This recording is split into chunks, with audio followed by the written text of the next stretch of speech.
Now why would you have to put this saw blade over at an angle?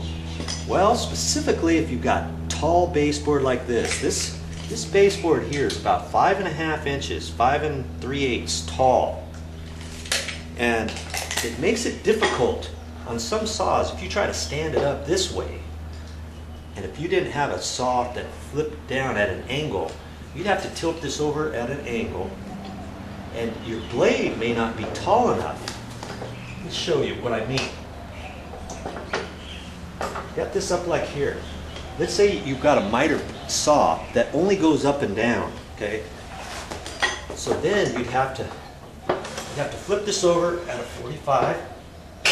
Then you'd have to stand this up like this and put it into place. And see, I can't, and then cut it. Well, that's pretty tall to do that. First off, it's hitting this guard. I'd have to try to hold this guard up and slide it over into place, cut it. And see, when I cut it, as I pull this down, this base here is probably going to hit the top of my base, the bottom of this motor. So when I cut the saw blade like that, I'm at 4 1/4, maybe 4 3/4. So when I go to cut it all the way down, my baseboard's 5 3/4 tall. So as I come down, maybe I could get this out of the way to start cutting it from the top down. But I'm not going to be able to cut it all the way off, am I? Not with this saw at this angle. That's why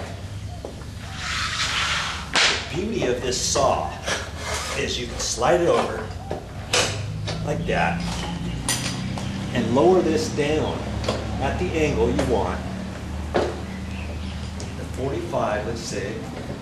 Then you can slide your baseboard in here like here. Now you can cut it, and you can get that nice 45-degree cut that you're needing for your project. Okay? Specifically for this project, because I'm doing baseboard, I got inside corners. I've got all this trim, the OG trim and stuff on the top of this baseboard. I 45 all of my inside corners. And I butt up the next one and it fits perfect. Especially when you're using a saw like this. Then you can caulk the inside corner before you paint. That's always a given anyways. Okay? So this saw is really going to come in handy for this project because of this tall baseboard. Now if I only had 3.5 inch tall baseboard, if I only had a regular electric miter saw, you know, that didn't fold down, then I could lift it up like this and I can cut it. And then I can cut it, I can swivel this all the way over.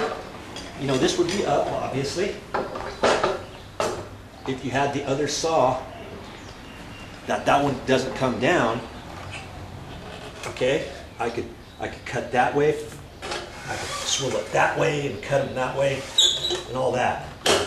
But this saw is so much better than those other ones. Compound miter saw, that's the kind you want for tall baseboard, tall trim, tall door casing, wide door casing.